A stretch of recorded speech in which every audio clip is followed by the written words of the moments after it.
আল্লাহ তাআলা কি কোরআনে কি বলছেন যে শুধু ধনীরা দান করবে? আল্লাহ কি রুজি শুধু ধনীরাকে দিয়েছে? গরিবরাকে আল্লাহ রুজি দেন। আমাদের যুগের যারা গরিব তারা আল্লাহ রাসূলের যুগে ওসমান গনির মতো ধনী যদি তুলনা করা যায়।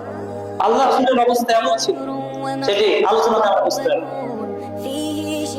আল্লাহ রাসূল ইসলামের যুগে ওসমান গনি, ওমর যেমন ধনী ছিলেন, আমরা যারা গরিব এখন তেমন আমরা ছেড়ে। আর আল্লাহ রাসূল সাল্লাল্লাহু আলাইহি ওয়াসাল্লাম কতিপয় সাহাবীরা তো না খেয়ে তারা সপ্তাহ পার করেছেন, মাস পার করেছেন, রোজা রেখেছেন, এক সপ্তাহ 15 দিন, এক মাস চুলায় জ্বলেনি বাড়িতে। আল্লাহ রাসূল সাল্লাল্লাহু আলাইহি ওয়াসাল্লাম সরাসরি তার জিন্দেগি দেখেন, সাহাবীদের রয়েছে, অথচ তারা কখনো অভিযোগ করেননি, তারা দান থেকে বিরত হননি, তাদের রুচি আল্লাহ বন্ধ করেন। পৃথিবীতে যত প্রাণী রয়েছে সকলকে আল্লাহ রুচি দিয়েছেন, সে গরিব হোক, ধনী হোক, ফকির হোক আর শ্রীগাল, প্রত্যেককে আল্লাহ রুচি দিয়েছেন। তো এই জন্য গরিবদের বলার অবকাশ নেই যে আমরা তো গরিব, দান করবো না। আপনার সামর্থ্যের অনুপাতে আপনি যদি 1 টাকা পারেন, আপনার সামর্থ্য, তাহলে আপনি 1 টাকা দান করুন। আপনি 8 টাকা পারেন, 8 টাকা দান করুন। আপনার সামর্থ্য কেমন, এবং দান করলে অভাব দূর হয়ে যাবে। আর ধনী যারা রয়েছে তাদের ক্ষমতার উপর ভিত্তি করে তাদেরকে দান করতে হবে। তাদের আল্লাহ সুবহানাহু যেমন বলেছেন, ওমিম্মা রাযাকনাহুম ইনফিকুন আনফিকু মিম্মা রাযাকনাহুম, তোমাদেরকে যে রুজি দিয়েছি সেই রুজি থেকে ব্যয় করো, বেশি দিলে বেশি ব্যয় করো, কম দিলে কম ব্যয় করো। সূরা বাকারাতে 3 নম্বর আয়াতে আল্লাহ বলেছেন, আল্লাযীনা ইউমিনুনা বিল গায়বি ওয়া ইউকিমুনাস সালাতা ওয়া মিম্মা রাযাকনাহুম ইনফিকুন, আমি তোমাদেরকে যে রুজি দিয়েছি সেই রুজি থেকে ব্যয় করো। এটা আল্লাহ বলেছেন, মিন ক্বাবলি আন ইয়াতিয়া ইয়াউমুন লা বাইউন ফীহি ওয়ালা খুল্লাতুন ওয়ালা শাফাআত ওয়াল কাফিরুনা হুমুজ জালিমুন। এই আয়াতটি খুব ভয়ের কথা রয়েছে, এবং এখানে গুরুত্বপূর্ণ কিছু আমাদের জন্য শিক্ষা রয়েছে। আল্লাহ বলছেন, ইয়া আইয়ুহাল্লাযীনা আমানু আনফিকু মিম্মা রাযাকনাকুম, হে ঈমানদারগণ, তোমরা আনফিকু মিম্মা রাযাকনাকুম, তোমাদের যে রুজি দিয়েছি সেই রুজি থেকে ব্যয় করো। মিন ক্বাবলি আন ইয়াতিয়া ইয়াউমুন, সেই দিন আসার পূর্বে, লা বাইউন ফীহি ওয়ালা খুল্লাহ, লা বাইউন, যেদিন কোন প্রকারের বেচাকেনা থাকবে না, কোন প্রকারের লেনদেন থাকবে না, লা বাইউন ফীহি ওয়ালা খুল্লাতুন ওয়ালা শাফাআত, এবং যেদিন কোন প্রকারের খুল্লাত মানে অন্তরঙ্গ বন্ধু থাকবে না, ওয়ালা শাফাআত, এবং কোন সুপারিশ কবুল হবে না। কিয়ামতের দিন কোন সুপারিশ চলবে না। এই ভয়ঙ্কর একটি দিনে, দুনিয়াতে আজকে সুপারিশের ব্যবস্থা আছে, টাকা পয়সা দিয়ে বিভিন্ন জায়গাতে মানুষ সুযোগ পেয়ে যায়, ছাড় পেয়ে যায়, তার বিচার মওকুফ হয়ে যায়, খুনির খুন মাফ হয়ে যায়, চোরের বিচার মওকুফ হয়ে যায়। গোটা বাংলাদেশে, গোটা পৃথিবীতে এরকম চলছে, দুনিয়ার একটি বৈশিষ্ট্য। কিন্তু পরকালে লা বাইউন, কোনো বেচাকেনা থাকবে না, কোনো লেনদেন থাকবে না, ওয়ালা খুল্লাতুন ওয়ালা শাফাআত, বন্ধুত্ব থাকবে না যে আপনাকে বন্ধু সাহায্য করবে, ফোন করে দিবেন। মা বাবা, ইয়াউমা ইয়াফিরুল মারউ মিন আখিহি, আমরা আয়াত পড়ি না যে কিয়ামতের দিন মারউ মিন আখিহি, ভাই ভাই থেকে পালাবে, ওয়া উম্মিহি ওয়া আবি, পিতা মাতা পালাবে সন্তান থেকে। পিতা মাতা, যে পিতা মাতা পৃথিবীতে সবচাইতে মানুষের মধ্যে আপনার জন্য দয়ার স্থান, যে পিতা মাতা আজকে পৃথিবীতে তার নিজেরা নিজেদের জীবনকে কষ্ট দিয়ে, নিজেরা কষ্ট ভোগ করে সন্তানের সুখের জন্য জীবনকে বিলিয়ে দেয়, এই পিতা মাতাও কে আমাদের দিন সত্য হবে, বন্ধ হবে না, কোনো কাজে আসবে না। ওয়া উম্মিহি ওয়া আবি ওয়া সাহিবাতিহি ওয়া বানি, আর বন্ধু বান্ধব যারা দুনিয়াতে খুব অন্তরঙ্গ বন্ধু ছিল, যাদের জন্য আমরা আজকে স্লোগান দিয়ে শহীদ হয়ে যাচ্ছি কুফরি মতবাদকে প্রতিষ্ঠা করার জন্য। এই যে নেতা নেত্রী আজকে সমাজে দেখে বাংলাদেশে, পৃথিবীতে, যাদের জন্য আমরা রাস্তায় নেমে শহীদ হয়ে যাচ্ছি, তাও আবার ইসলামের পথে না। এই কিসের যে পথ, এটা কেউ জানে না, আল্লাহ। এটা কাফেরদের পথ, মুসলমানদের পথ নয়, কোরআনের পথ নয়, হাদিসের পথ নয়। এই যারা জীবন দিচ্ছে তারাও জানে না যে এটা কিসের পর, তারা জানে যে এটা দুনিয়ার পর, দুনিয়াতে একটু ভালো থাকা যাবে, ভালো খাওয়া যাবে। সেই পথে যে নেতা নেত্রীকে বাঁচানোর জন্য, যে নেতা নেত্রী চাটুকারি করার জন্য প্রাণ দিচ্ছেন, এই নেতা নেত্রী কিয়ামতের দিন কোনো কাজে আসবে না। এবং তারা বলবে আমি তোমাদেরকে মানে এই ব্যাপারে অনেক আলোচনা আছে, তারা অনেক বিষয়কে অস্বীকার করবে। অতএব দেখে শুনে নেতা নেত্রী গ্রহণ করবে, খুব সাবধান।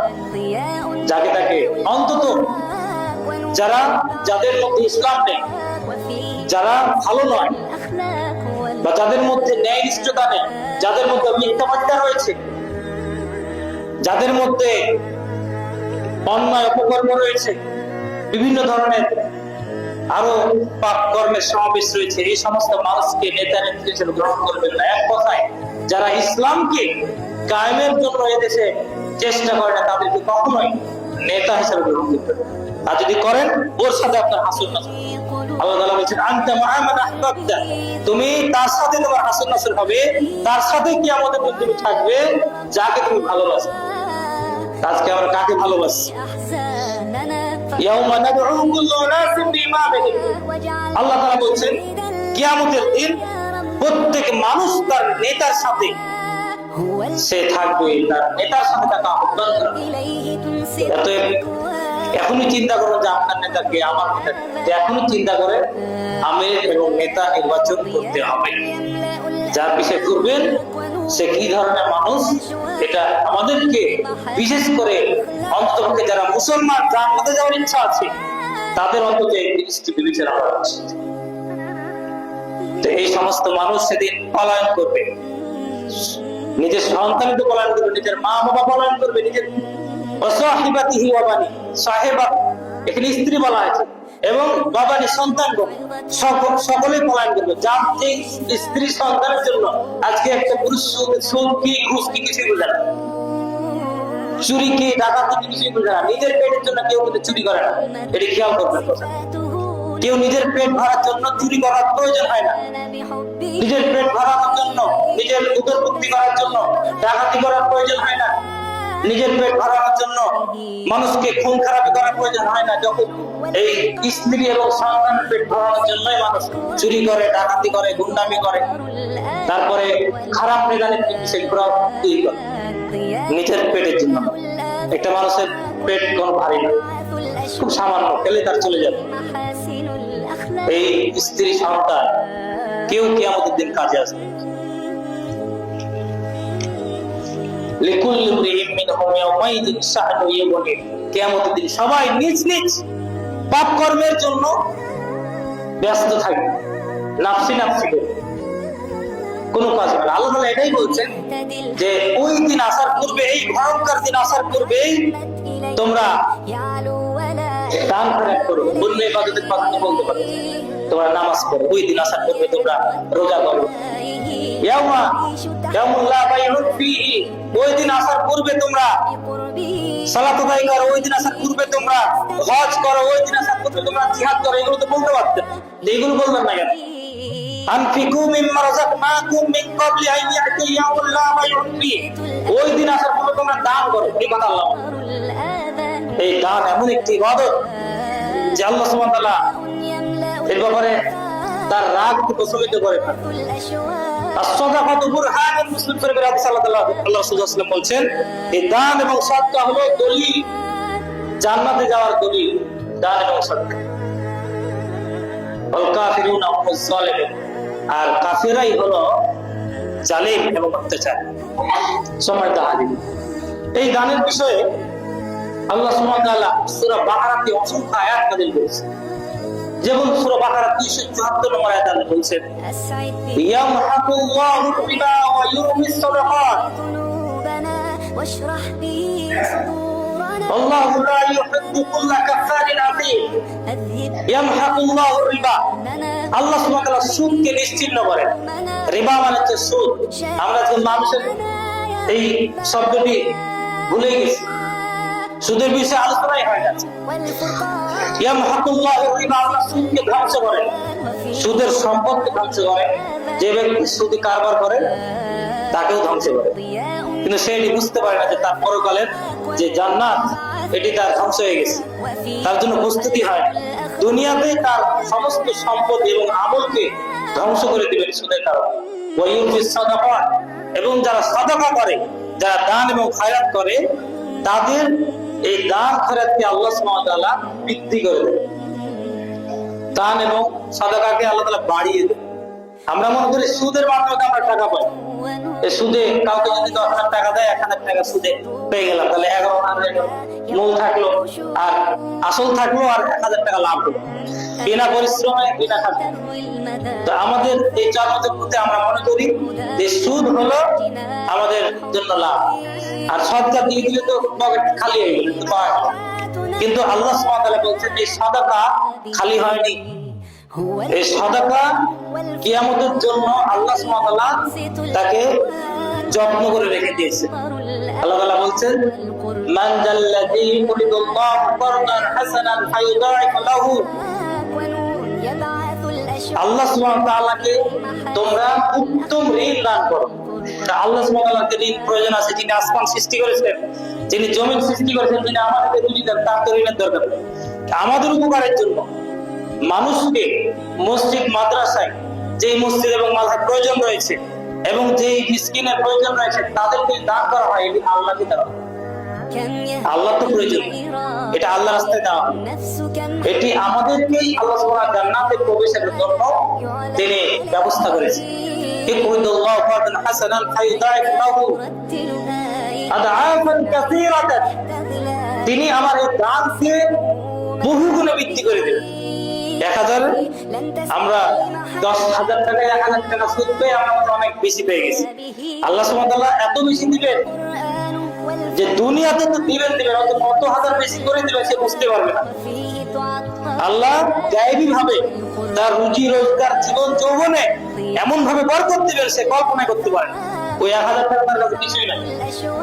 এবং দ্বিতীয়ত পরকালে তার জন্য এই দানকে আদআফান কাসীরাতান, এবং এই দানকে আল্লাহ সুবহানাহু তার জন্য বহুগুণে বৃদ্ধি করে দিবেন। এবং তিনি বলছেন ওয়া ইউকাফির আনকুম সাইয়্যাতিকুম, তার পাপ সমূহকে তিনি মাফ করে দিবেন। তাহলে আমাদের কত লাভ! আমরা সুদের মধ্যে কত লাভ পেয়েছি। যদি নিজেকে মুসলমান দাবি করি তাদের জন্য এই বক্তব্য। যারা নিজেকে মুসলমান দাবি করি এবং জান্নাতে যাওয়ার আশা পোষণ করি তাদের জন্য আলোচনা, যারা এই আশা রাখে না তাদের জন্য না। তো আল্লাহ সুবহানাহু ওয়া তাআলা তাদের ক্ষমা করে দিল তাদের পাপ সমূহ। তাহলে আমাদের লাভ কত দিকে হলো? দুনিয়াতে যদি রোজগারে আল্লাহ বরকত দিবেন। এই আয়াতে আল্লাহ বলছেন ওয়া ইউরবিস সাদাকাত, সাদাকাকে আল্লাহ সুবহানাহু ওয়া তাআলা বৃদ্ধি করে দেন, বাড়িয়ে দেন। তাহলে আমার দুনিয়াতেও বাড়লো, বড় হলো জান্নাতে দলিল হয়ে গেল, জান্নাতে যাওয়ার দলিল।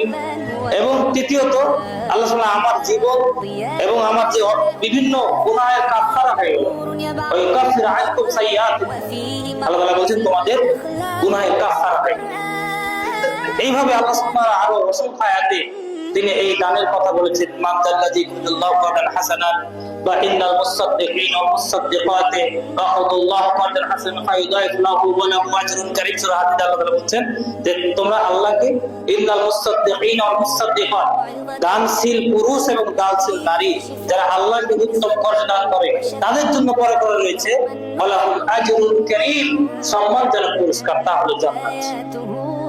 এইভাবে আল্লাহ সুবহানাহু ওয়া তাআলা তার পবিত্র কোরআনে অসংখ্য জায়গায় দানের কথা উল্লেখ করেছেন, এবং এটি ওই বাকি ইবাদতগুলোর চাইতে একটু ব্যতিক্রম ইবাদত, যে ইবাদতের মাধ্যমে আল্লাহ সুবহানাহু ওয়া তাআলা আমাদের দুনিয়া এবং পরকালে মুক্তিকে নিশ্চিত করেন।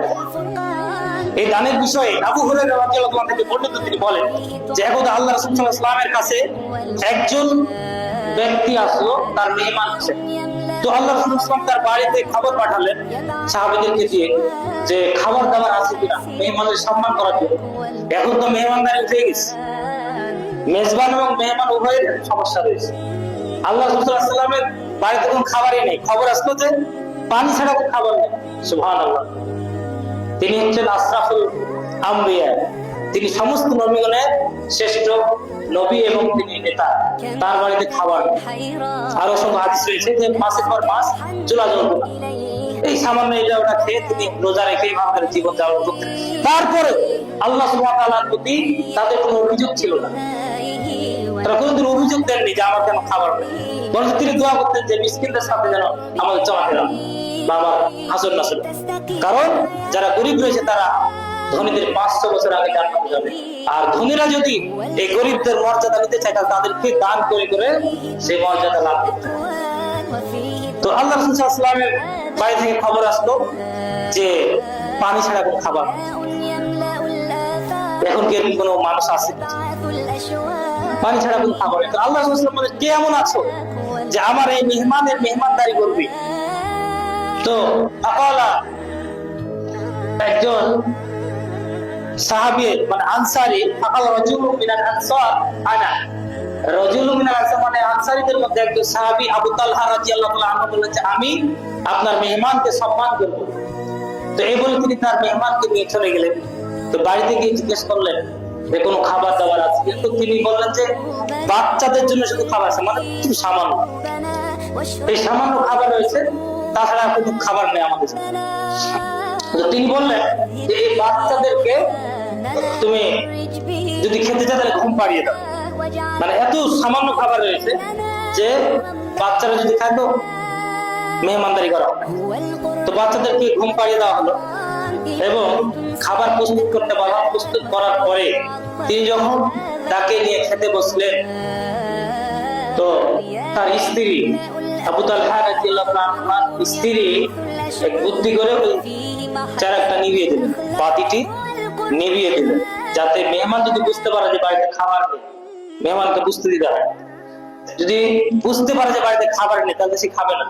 আর এই কার মেহমান? আল্লাহ রাসূলের মেহমান সাল্লাল্লাহু আলাইহি ওয়াসাল্লাম।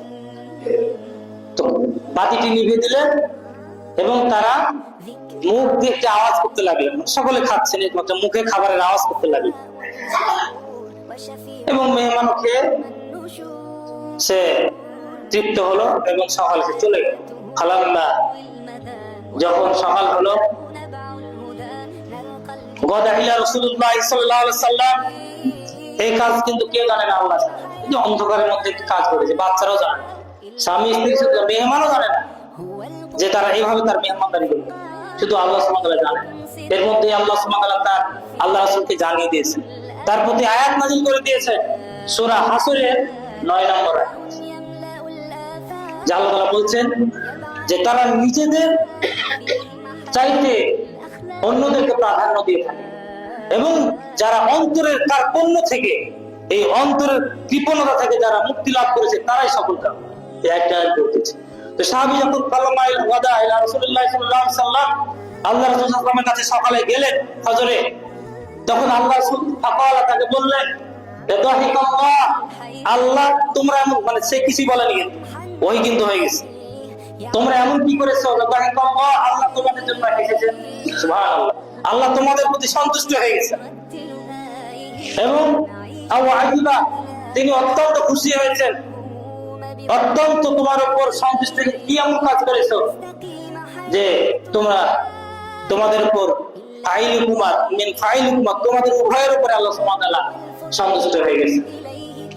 ফাআনজালাল্লাহ, আর আল্লাহ তাআলা এই আয়াতকে নাযিল করেছেন তোমাদের জন্য। সুবহানাল্লাহ, যে আনসারীরা এতটাই তারা দানশীল ছিলেন যে তাদের স্ত্রী পর্যন্ত, দুইজন স্ত্রী আছে, একজন স্ত্রীকে দিয়ে দিতেন। বলতে এইভাবে বলতেন যে মুহাজিররা যখন মদিনা থেকে, মক্কা থেকে মদিনায় চলে গেলেন, বলছেন যে তোমাদের যেটা ইচ্ছা, যাকে পছন্দ তাকে দিয়ে নাও। সুবহানাল্লাহ, তারা এইভাবে ত্যাগ স্বীকার করেছেন মুহাজিরদের জন্য। তারা তাদের সম্পদের অর্ধেক করে তাদেরকে দিয়ে দিতে চেয়েছেন। এইভাবে তারা, তাদের জন্য আল্লাহ সুবহানাহু ওয়া তাআলা আয়াত নাযিল করেছেন। সময় দেওয়া।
Oh